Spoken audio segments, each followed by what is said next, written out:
વસ્તુ એવી છે, મારો કહેવાનો ચિત્તની શાંતિ, મનની પ્રશંસા, દિલની દાતારી, ગુમડાની રોજ અને ટાટિયા તાવની ટાટ એટલું માલકોરથી આવે. ભજન છે ને જુદી બાબત છે. ગુમડું હોય ને દવા લગાડવાની હોય ઉપરથી મટે માલપાથી. આ ભજનનું એવું છે. આ ઉમળકો બાપુ અંદરથી આવે, તમને ટાટિયા તાવની ટાટ ચડે ને પછી આખો ડામચ્યો માથે નાખો ને તોય ન ઉતરે, માલકોરથી ચાલુ થઈ છે. એટલે કે ચિત્તની શાંતિ, મનની પ્રશંસા, દિલની દાતારી, ગુમડાની રોજ અને ટાઢિયા તાવની ટાઢ એટલું માલકોરથી આવે, બહારથી નો આવે. ઈ તમને તમારી ઓળખાણ હોવી જોઈએ તો અનુભવ થાય, એમ નામ નથી પતેવું. એટલે સવારામ કહે છે કે મારા ગુરુ ન મળ્યો, બાપુ ફુલગરજી બાપુ ન મળ્યો તો સવારામને કોણ ઓળખતું હતી મને કયો? હે જતવાડનું પીપળી કહેવાય ને સવા ભગતનું પીપળી થઈ ગયું. એને કેવું ભજન કર્યું છે, જતવાડમાં નામ ફેરવી નાખ્યું આખું. એમ નામ ફરે? આ નગરા ના ગામ છે અને ફેરવો ને, જો ફરે તો બીજું નામ કરો લ્યો, ફલાણા ભગત નું નગરા એમ કરો જોઈએ. ભોગ આપવો પડે, સમર્પણ કરવું પડે, એમ નામ નો પતે. એટલે સવારામ કે છે જુગતી કરીને જોવા હાલી મારા સદગુરુએ બતાવી મને શાન. અવાજ થોડો પાછો પડે છે. અમરનગર માયા તમ દેખા નથી દી ભૂલી ગઈ તી હું દેહનું ભાન. ભજનમાં બેઠા હોય ને મારા રામ તો દેહની તમારી દશા મટી જાય. દેહની દશા તમારી મટી જાય.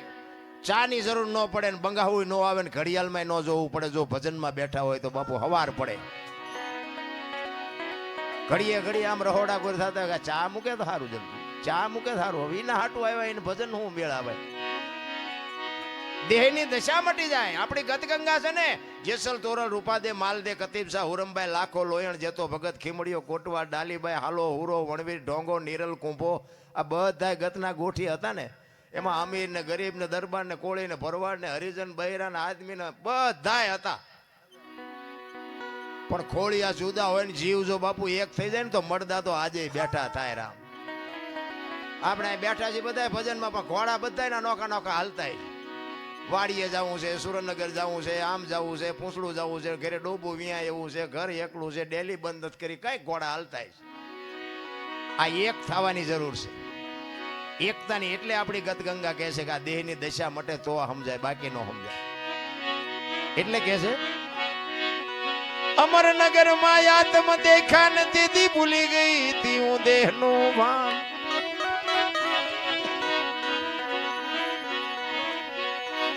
એ એવો નિર્ભય નાતો બાંધ્યો બાંધ્યો રે જી. આ નિર્ભય નાતો બાપુ ભજનમાં છે ને, ભગવાનના ભજન કરવામાં એમાં ભય ન રખાય, નિર્ભય થઈ જવાય.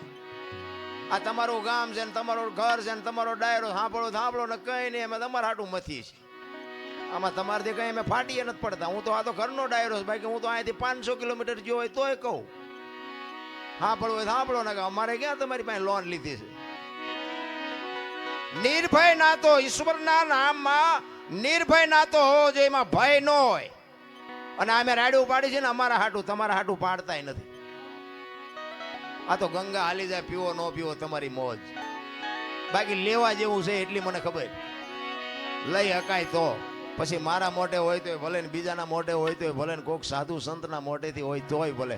વાણી છે ને એ વાણી જ હોય. એટલે કે છે એ જેવો નિર્ભય નાતો બાંધ્યો રે જી. એ મધમાં મારું મનડું રેઠ રે. બહુ કરે ભારે, બહુ કરે.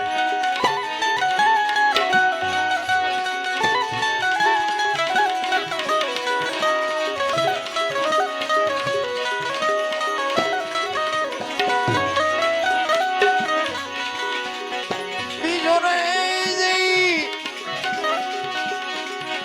એ પદ પામી હું તો સદગુરુ જીવને એ એવો ગુરુ ગમ પ્યાલો પીજો પીજો.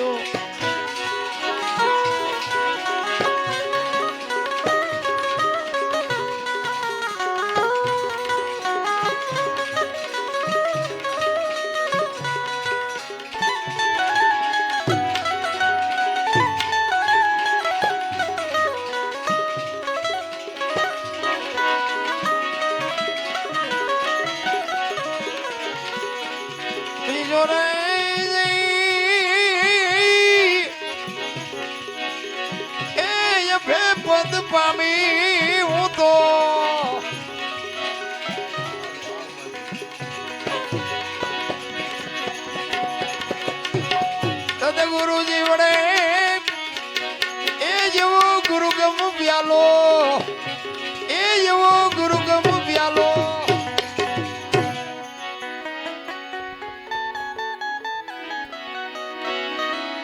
બધું ચાલુ છે પણ બોલ હવે થોડું ઓછું રાખો વાંધો નહીં પણ ચાલુ રાખજો થોડું ઓછું રાખો વાંધો નહીં અમારી કેસેટ કપાઈ જાય આમાં કે બોલવાનું હોય કઈ બીજું બોલાઈ જાય બીજું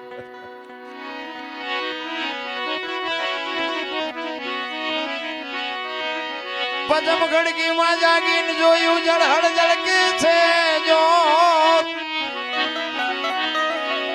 તમારો અને મારો બાપુ આ દેહની માલિકો મહાપુરુષો કહે છે ભાણ કે તો ભટકીશ નહીં મથી લે તારા અંતરમાં ઠીક કરીને બેહી જા પછી કરવું પડે નહીં કાંઈ આ દેહની માલિકો જોવાનું છે બહાર બરોબર દુનિયા જોવા જેવી છે આંટો મારવો હોય તો મારજો બાકી જડે કાંઈ નહીં જો ગોતવું હોય ને તો અંદર ગોતજો તમે એક મંદિરમાં જાઓ ને મંદિરમાં એક મૂર્તિની સામે તમે બે હાથ જોડીને ઉભા રહ્યો ને તોય તમારી આંખ બંધ થઈ જાય એ મૂર્તિએ તમને એમ કહેતી હોય કે તું આંખું બંધ કરીને માલપા જો આય તો તે મને બેર્યો હું તને શું દઉં મૂર્તિ તમને મને શાન કરે છે કે મને તે બેહાડ્યો છે તારી અંદર તું જો આપણે બહાર જ આટા દી એટલે કે છે અંદરની બાપુ આ જ્યોત છે ને જ્યોત એ કઈ છે ને ક્યાં છે ને કોને દીવલ પૂર્યું છે ને કોને જલાવી છે તો મારો રામ જાણે પણ આમાં દીવલ ખૂટી રહે ને પછી કોઈ બાપુ આ દુનિયામાં પૂરશે નહીં એક લખવું હોય તો લખી લેજો એ દીવલ ખૂટી રહ્યું એટલે જય હરી કાઢો કાઢો કાઢો દીકરો હોય બાપ હોય માં હોય પત્ની હોય ભાઈ હોય કોઈ નહીં ગયા અને બે દી રહેવાય દો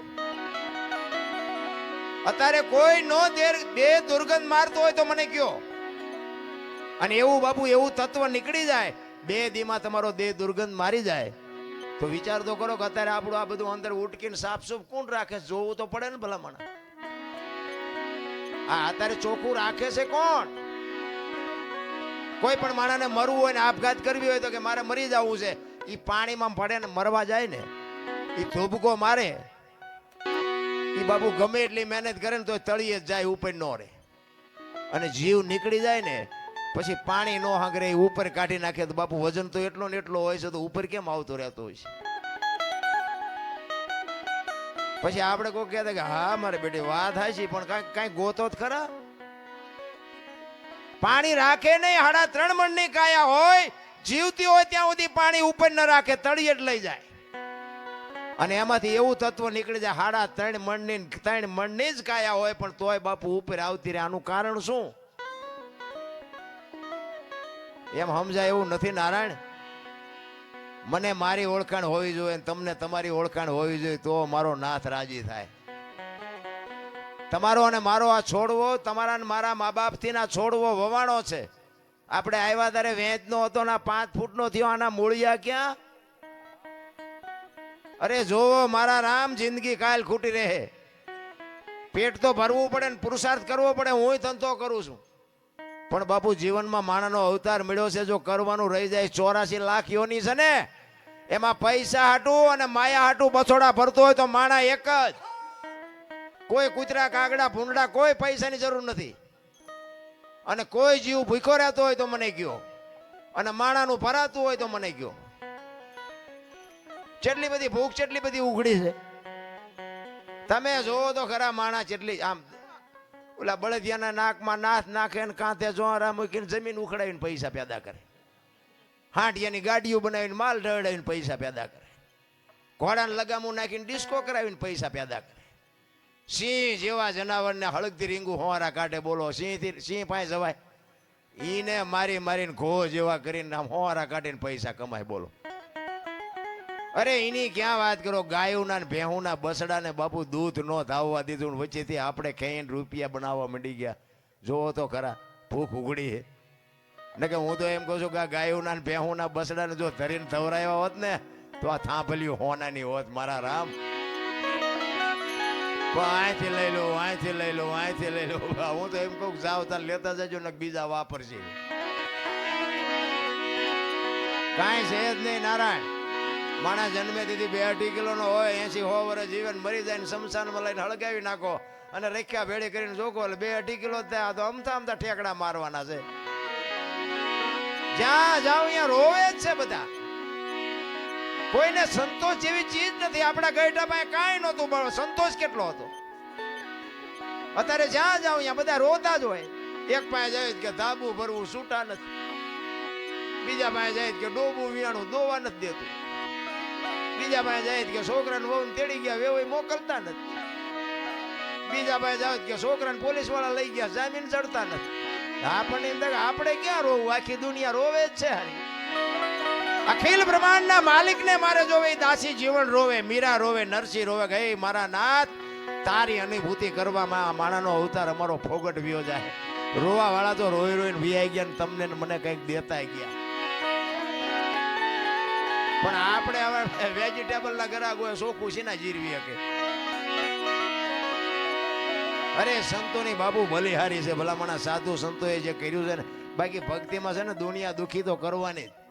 ગોળ બંગાળનો રાજા ગોપીચંદ ને 92 લાખ માળવાનો ધણી ભરતરી 2 દીક્ષા લીધી ને સાધુ બન્યા ને પછી 2 જણા આમ નીકળ્યા અને શમશાનમાં પાણાના ઓશિકા કરીને 2 હુતા હતા. અને ત્યાંથી 2-3 બેનો નીકળી. એટલે એક બેને બીજી બેનને કીધું કે ઓલા ગોપીચંદ ને ભરતરી કે આવડા? તો કે હા. તો કે છે ને અમને બધું છૂટી ગયું, હજી પાણાના ઓશિકાની જરૂર તો પડે છે. ભરતરી ગોપીચંદ ને કે આ પાણાના ઓશિકા છે એ દુનિયા ન સારું લાગતું. 92 લાખ માળવો મૂક્યો, પાણાને ગુઈડને શું કરવા છે? આ ઈ દુનિયા છે. મારા રામ ભોય હુવારું ભૂખ્યો રાખું, શરીરની પડાવું ખાલ. આટલું કરતા જો નો હાર ને તો કરી દઉં ન્યાલ. પણ અત્યારે કળિયુગમાં બાપુ દીકરા, હમણાં કીધું ને નથી મફતમાં મળતા. અત્યારે દીકરાય નથી કાપવાના ને બૈરાય નથી આપવાના, કાંઈ નથી કરવાનું. કેવલ નામ આધાર. સદગુરુ મહારાજ જે શબ્દ આપે ને, નામ સમો વડ કોઈ નહીં, જપ તપ તીર્થ ને યોગ, નામે પાતક છૂટીએ નામે નાશે રોગ. જેનું નામ આપ્યું હોય એનું બસ ભજન કરો, બીજું કાંઈ કરવાની જરૂર નથી. કોક આંગણે ભૂખ્યો માણા આવે ને બટકું રોટલો દો ને માન બાપની સેવા કરો. બાપુ અખિલ બ્રહ્માંડના માલિકની એક દી આ ઝૂંપડી આંટો થાય થાય ને થાય ન થાય એવું બનતું હોય છે. ભલામણ ગામડામાં હજી સારું, શહેરમાં ઓલી સોસાયટીમાં એ બાપા કંઈક દો, એ બાપા તો ઓલા એમ કે આગળ જા આગળ આગળ જા. હવે આગળ ક્યાં ભોગાવામાં જાય? ફૂડા બટકું રોટલો દે ને આવડું મોટું ઘર લઈને બેઠા. પણ એને બાપુ ભૂખની વેદનાની ખબર જ નથી, શું એ આપે? બાકી મહાપુરુષો તો એમ કહે છે કે તમારા ઘરના આંગણે 24 કલાકમાં એક વખત મારો નાથ આવે છે. પછી ભૂંડડું થઈને આવે, કાગડો થઈને આવે, કૂતરું થઈને આવે, સાધુ થઈને આવે, માગણ થઈને આવે, કોઈ પણ સ્વરૂપ 24 કલાકમાં તમારી ઝૂંપડીએ એક વખત મારો નાથ આવે છે, આવે છે ને આવે છે. ભાઈ આંગણે બધાઓ પરબડી પંખી પાણી પી જાય. કોક દી આવશે હંસલો, તેથી પરબડી પવિત્ર થાય. બાબુ આપતા રહેજો, એક દી ઉગશે એ વાત પાકી છે. એટલે સવારામ કે છે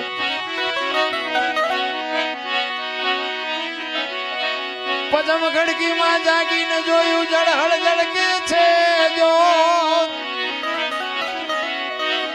ચંદ્રભાણ જા ઉલટીને આવે તું તો ગગન મંડળમાં ચડી ગયો. ગગન મંડળ છે ને મહાપુરુષો, તમારું મારું આ સરમસ્તક છે ને ગગન મંડળ કે છે. આ સાંટલા હું કામ કરે લ્યો, વાહ આમ કરત નો હાલે. ગગન મંડળ છે ને અહીંયા આખા શરીરનું બાપુ સબસ્ટેશન અહીંયા આવે. શરીરની રચના બાપુ મહાપુરુષોએ જે સંશોધન કરીને તમને મને આપ્યું છે એની વાત છે. એટલે કે છે એ એવા ખાવન ખોળે ઈ ખેલું ખેલું રે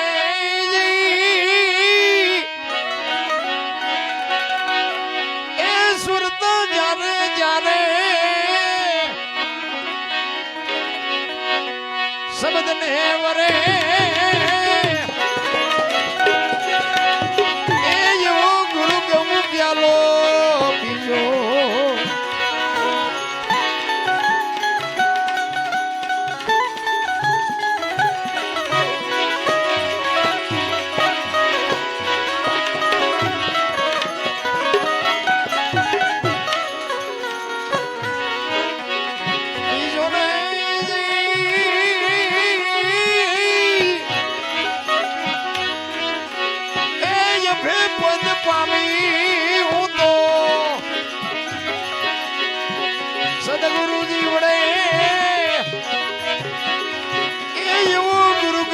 પ્યાલો એ એવો ગુરુગમ પ્યાલો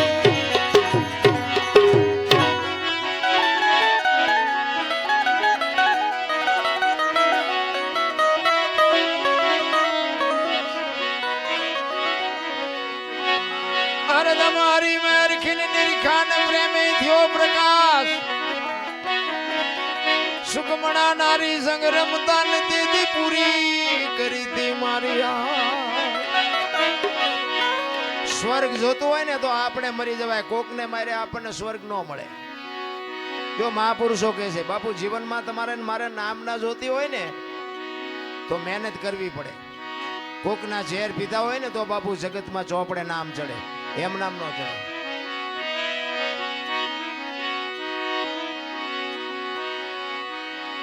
કોકની માટે જ્યારે તમે કોકનામાંથી કોકની ગાળેલી હોય એમાં હુઓ તારે દુનિયા બાપુ તમારી નોંધ કરે